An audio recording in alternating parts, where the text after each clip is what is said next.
Hello and welcome guys, स्वागत है आप सभी का एक बार फिर। रॉयल बीस्ट राइडर्स जा रहे हैं अपने अगले गंतव्य की ओर, केदारनाथ। हम 7 बजे करीब मेरठ टोल पे सारे इकट्ठे हुए, दिल्ली सोनीपत अलग अलग जगहों से, और फिर हम हरिद्वार से होते हुए आगे केदारनाथ जाएंगे। अभी हम हरिद्वार पहुंच गए हैं और ये देखिए कितना सुंदर दृश्य है। तिरंगा सामने दिखाई देता हुआ ब्रिज पे, और भोले बाबा के दर्शन हुए, माँ गंगा के दर्शन हुए, और हम आगे तो स्टे ट्यून विद अस, बने रहिए हमारे साथ और आपको लेके चलते हैं आगे की यात्रा की ओर। ये देखिए सामने परमार्थ आश्रम दिखाई देता हुआ, और ऋषिकेश राम झूला के अद्भुत नज़ारे। नाइट में शिवपुर में हमने होटल लेके स्टे किया, और ये देखिए अब होटल के सुबह के दृश्य। बहुत ही अच्छा होटल है यहाँ पे, बहुत ही अच्छे सीनिक व्यूज़ हैं, और गंगा सामने जाती हुई राफ्टिंग यहीं से होकर निकलती है शिवपुरी से ही, तो बहुत ही सुंदर नज़ारे। और सुबह हमने यहाँ पे नाश्ता वगैरह करके रॉयल बीस्ट राइडर्स यहाँ से निकलेंगे अब आगे केदारनाथ के लिए। तो मिलते हैं फिर आगे। एक बार फिर हमारी आगे की यात्रा प्रारंभ हो चली है सोनप्रयाग तक के लिए। वहाँ से हम केदारनाथ 18 किलोमीटर की पैदल ट्रैकिंग करेंगे। ये सफ़र आपके लिए बहुत ही रोमांचक होने वाला है यदि आप बाइक ट्रिप या रोड ट्रिप में रुचि रखते हैं। इस यात्रा में आपको एक तरफ पहाड़ों पे लगे हुए बादल और एक तरफ माँ गंगा बहती हुई दिखाई देंगी। इस यात्रा मार्ग में हम सोनप्रयाग तक अन्य दर्शनीय स्थल पे भी दर्शन करेंगे, जैसे कि देवप्रयाग जहाँ पे अलकनंदा और भागीरथी का संगम हो रहा है, और कर्णप्रयाग, धारी देवी मंदिर। इन सब को कवर करते हुए हम सोनप्रयाग की ओर चलते हैं। तो चलिए हर हर महादेव का नारा लगाते हुए एक बार कमेंट बॉक्स में हम इस यात्रा को आगे प्रारंभ करते हैं। देश के किसी भी कोने से यदि आप केदारनाथ आना चाहते हैं तो पहले योग नगरी ऋषिकेश आइए। ऋषिकेश से आपको बस and taxi services easily available हैं। पर पर्सन टैक्सी का चार्ज 600 रुपये है ऋषिकेश से सोनप्रयाग तक के लिए, जहां से आगे गौरीकुंड जाने के बाद 18 किलोमीटर की पैदल यात्रा है केदारनाथ के लिए। यदि आप हमारी तरह एडवेंचर लवर हैं तो आप इस ट्रिप को बाइक से भी कर सकते हैं। यकीन मानिए बाइक ट्रिप बहुत ही एडवेंचरस और अलग ही अनुभूति प्रदान करेगी आपको। यदि आपने भी इस ट्रिप को बाइक से करने का मन बना लिया है तो आपके पास अच्छी क्वालिटी के riding gears, safety helmets, waterproof shoes, raincoats होना बहुत ज़रूरी है, क्योंकि कभी भी बारिश हो सकती है। और ये देखिए अब हम देवप्रयाग पहुंच गए हैं। अलकनंदा और भागीरथी का संगम यहाँ होता हुआ, यहाँ से अलकनंदा और भागीरथी मिलती है और आगे गंगा के रूप में चलती है। और अब ये रॉयल बीस्ट राइडर्स दर्शन करते हुए, जैसे ही हम आगे निकले सूरज को बादलों ने ढक लिया और चारों तरफ कोहरा ही कोहरा हो गया। अब बाइक हमारी ऐसे लग रही है जैसे कोहरे को चीरते हुए निकलते हुए, बादलों को आगे चीरते हुए आगे निकलते हुए हम। और बहुत ही एडवेंचरस और थ्रिल लविंग एक्सपीरियंस था ये भी। ये कभी कभी ऐसा देखने को मिलता है, लेकिन बहुत ही मज़ा आया। बस सेफ्टी के साथ हम आगे चलते गए, आगे ध्यान देते हुए, और बहुत ही अद्भुत एक्सपीरियंस था ये भी। ये देखिए चारों तरफ कोहरा ही कोहरा हो रखा है, और ये शोले मूवी का ट्रक सामने आता हुआ, जिसको पार करते हुए हम आगे की ओर जाते हुए, ये देखिए कोहरा ही कोहरा है चारों तरफ। रॉयल बीस्ट राइडर्स कोहरे। तो चलिए मिलाते हैं अब आगे अपने साथियों से। ये देखिए आगे ये यूडी की बाइक जाती हुई, और ठीक है अभी यूडी को आगे क्रॉस करते हैं हम। और ये देखिए कितने अच्छे राइडिंग हेलमेट्स पहन रखे हैं एग्जॉर के। और ये हमारे शर्मा जी, और आगे की ओर बढ़ते हैं। योगेंद्र भाई साहब हमारे वरिष्ठ सीनियर हैं, ये हमारे ग्रुप के लीडर, और हम आगे की ओर चलते हैं। ये देखिए कितना अच्छा मौसम हो रखा है, कोहरा ही कोहरा, बहुत मज़ा आ रहा है। बाइक राइडिंग का एक अलग एक्सपीरियंस मिलता हुआ। तो चलिए आगे की ओर चलते हैं। हमारे कुछ साथी आगे निकल गए, उनको कैच करते हैं। ऐसे में सिर्फ अपने लाइन में चले जाइए, ओवरटेक कभी भी किनारों पे ओवरटेक ना करें, बहुत ही सावधानीपूर्वक अगर आपको ओवरटेक करना है तो ओवरटेक करें, और ध्यान रखिए सेफ्टी से, सुरक्षा से एंजॉय करते हुए रास्ते को जाइए। ये कोई रेस नहीं है, तो आराम से रास्ते का एंजॉय करते हुए आगे की ओर चलते हैं अपने साथियों के पास। तो ये अब हमने हमारे साथियों के पास पहुंच गए हैं। ये पीछे हमारे सारे साथी आते हुए, ये देखिए अब हल्की हल्की धुंध हटी है तो थोड़ा सा क्लियर दिखता हुआ। तो चलिए चलते हैं आगे की ओर। ये देखिए धुंध हटने के बाद कितना अच्छा सामने का व्यू दिखता है, एकदम पहाड़ के कोनों से ऐसे बाइकें मुड़ती हुई। बहुत ही अलग अनुभूति है ये भी, बहुत ही मन को शांति देने वाला। जो बाइक लवर्स हैं, राइडर्स हैं, वो इस चीज़ को जान पाते होंगे कि पहाड़ों पे बाइक चलाने का क्या ही मज़ा है जब पहाड़ के कोनों से ऐसे बाइकें मुड़ती हैं। तो हमारे साथी आगे की ओर बढ़ते हुए, जैसे ही हम थोड़ी आगे की ओर बढ़े तो हमें नदी का एक अद्भुत और सुंदर दृश्य देखने को मिला। नदी के ऊपर देखिए बादल बनते हुए, हम अपने आप को रोक नहीं पाए और यहाँ पे हम इस नज़ारे को आंखों में भरने के लिए रुके और यहाँ पे कुछ फ़ोटोज़ क्लिक करवाई। और फिर आगे ये देखिए कर्णप्रयाग के दर्शन करते हुए हम आगे की ओर चले। फिर रास्ते में हमने सम्राट होटल रुके। ये देखिए सम्राट होटल का दृश्य, बाहर हम सबकी बाइकें पार्क हैं। तो यही सम्राट होटल पे हमने रेस्ट किया, खाना खाया। खाना बहुत अच्छा है यहाँ का और पीछे के व्यूज़ भी बहुत अच्छे हैं। तो फिर यहाँ से खाना खाने के बाद हमने आगे की यात्रा प्रारंभ करी। बारिश हल्की हल्की यहाँ से निकलने के बाद स्टार्ट हो गई, तो सब ने रेन कोट पहन लिए। इसलिए कहते हैं कि अच्छे रेन कोट होना बहुत ज़रूरी है। पहाड़ों में बारिश का मज़ा लेने के लिए राइडर्स ने रेन कोट डाल लिए हैं। और जो हमारे कार वाले दोस्त थे उन्होंने कहा कि अब आप उस समय कार में बैठिए और हमें बारिश का मज़ा लेने दीजिए। तो मैं बाइक छोड़ के अब थोड़ी देर कार में रेस्ट करने के लिए आ गया और अपने राइडर्स ये हमारे सारे आगे जाते हुए। और बाइक का भी मज़ा है और कार का भी अलग मज़ा है। तो रोड ट्रिप अलग ही चीज़ है, अलग ही मज़ा है रोड ट्रिप का। तो एंजॉय करते हुए बाबा भोलेनाथ को मन में धारण करते हुए हम आगे की ओर चलते हुए केदारनाथ के लिए। तो चलिए मौसम को देखते हुए थोड़ी सी वीडियोग्राफी और फोटोग्राफी कर ली जाए। ये हमारे सारे राइडर्स आगे की ओर बढ़ते हुए वीडियो शूट करवा के, बहुत ही दिल को खुश करने वाला नज़ारा है यहाँ पे। हल्की हल्की बारिश होती हुई बहुत ही अच्छा लग रहा है यहाँ पे। अद्भुत अविस्मरणीय नज़ारे यहाँ के। तो चलिए आगे की ओर चलते हैं और सोनप्रयाग पहुँच के होटल वगैरह देखते हैं चल के। ये देखिए अद्भुत नज़ारे। तो सोनप्रयाग पहुँचते हुए हमें शाम के 7-8 बज गए थे। सोनप्रयाग पहुँच के हमने रूम लिए। यहाँ पे रूम इजीली 1000 रुपये के अच्छे अवेलेबल हो जाते हैं। ये देखिए मॉर्निंग व्यू होटल के बाहर की बालकनी का, बहुत ही अच्छा व्यू। और फिर अब हम ये होटल से गौरी कुंड के लिए निकले।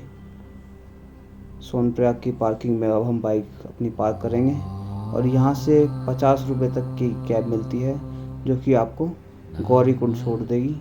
गौरी कुंड से आगे 18 किलोमीटर की पैदल यात्रा प्रारंभ होती है। तो हर हर महादेव, जय शिव शंभू। ये वो जगह है जहाँ पे आपकी यात्रा पर्ची वगैरह चेक होती है और फिर यहाँ से आगे की यात्रा करते हैं। ये देखिए झरना कितना अच्छा आता हुआ, बहुत ही सुंदर दृश्य है झरने के।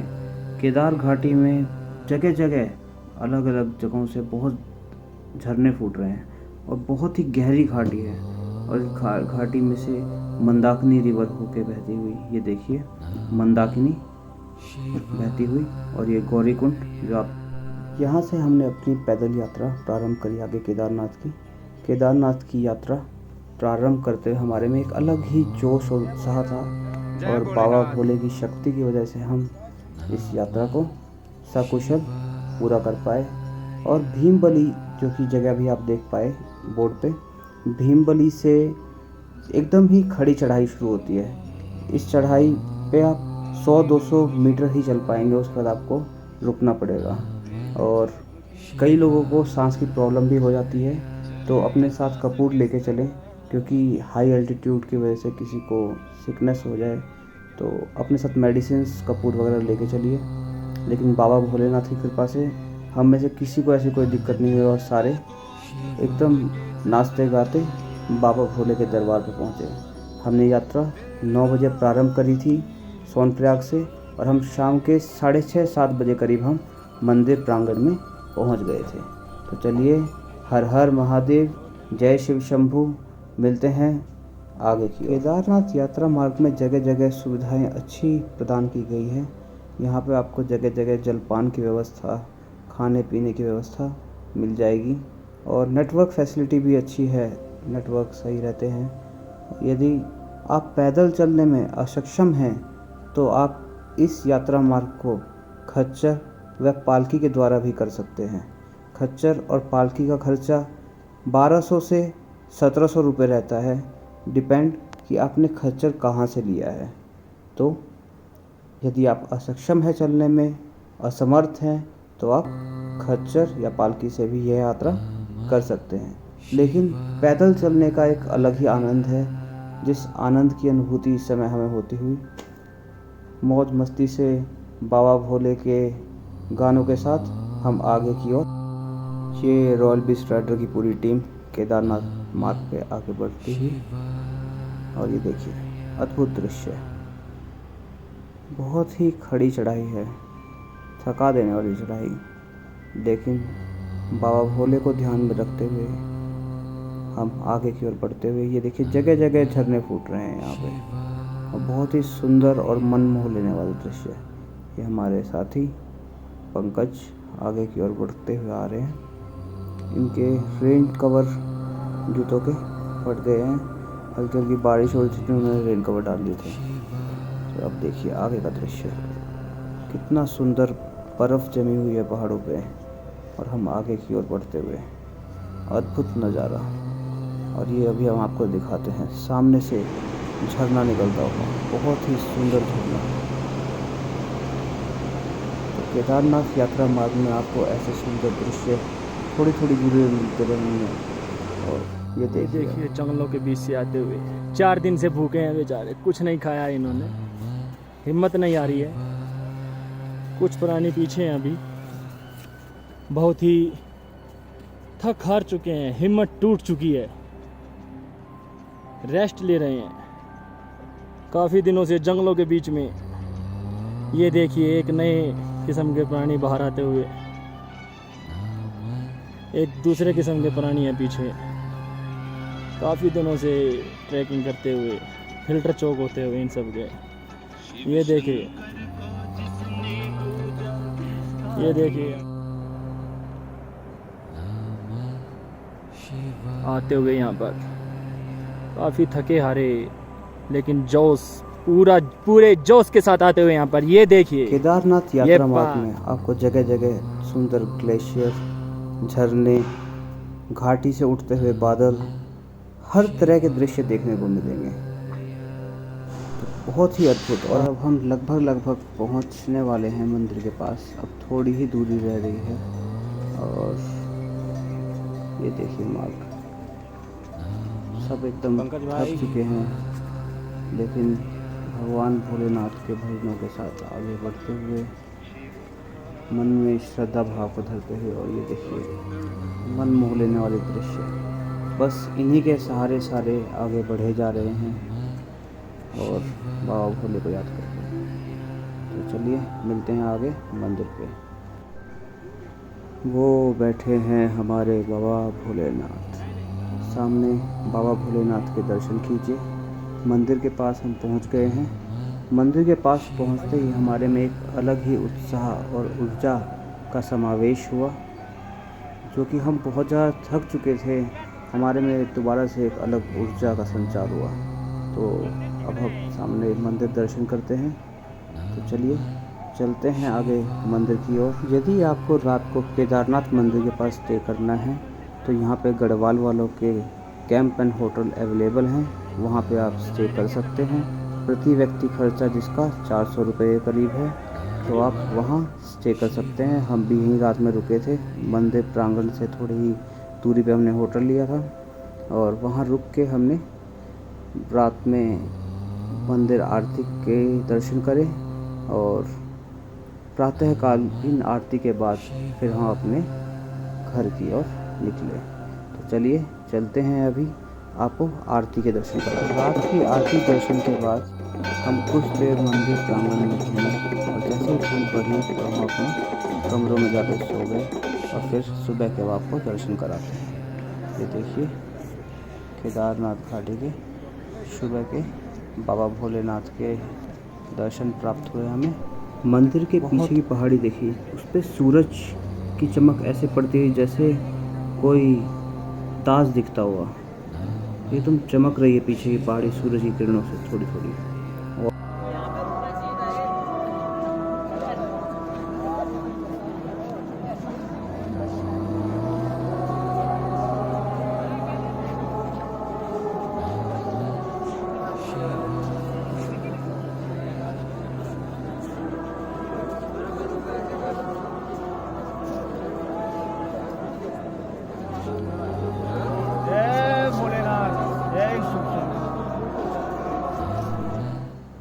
बाबा भोलेनाथ के सुबह दर्शन करने के बाद अब हम निकल रहे हैं अपने घर की ओर। जाते जाते ये देखिए केदारनाथ मंदिर के दृश्य, बहुत ही सुंदर बर्फ़ के पहाड़ हैं पीछे। ये चौखंबा पीक है, जो 4 पीक्स आपको दिखाई दे रही है, ये पीछे चौखंबा पीक है। ये मदमहेश्वर से भी दिखाई देती है, हम मदमहेश्वर भी गए थे, उधर से भी ये पीक दिखाई देती है चौखंबा पीक। और केदारनाथ मंदिर पे आने के लिए आपको हेलीकॉप्टर की सुविधा भी अवेलेबल है। हेलीकॉप्टर गुप्तकाशी, फाटा अलग अलग प्राइस पे आपको मिल जाएंगे। फाटा से हेलीकॉप्टर चार्ज 5000 रुपये है। तो आप यदि हेलीकॉप्टर से आना चाहते हैं तो आप हेलीकॉप्टर से भी अपनी यात्रा कर सकते हैं, लेकिन हेलीकॉप्टर सेवाओं के लिए आपको समय बहुत कम मिलता है, क्योंकि इनको लाने ले जाने के लिए कम ही समय दिया जाता है। तो यदि आप आना चाहते हैं तो इससे भी आ सकते हैं। तो अब हम चलते हैं अपने घर की ओर। केदारनाथ की मनोहर झलकियों के साथ अब हम आपसे विदा लेते हैं और अपने घर की ओर प्रस्थान करते हैं। केदारनाथ की कुछ मनोहर झलकियों के साथ हम आपसे विदा लेते हुए इन झलकियों को अपने आँखों में समा के हम यहाँ से विदा लेते हैं और अपने घर की ओर चलते हुए हर हर महादेव, जय भोलेनाथ।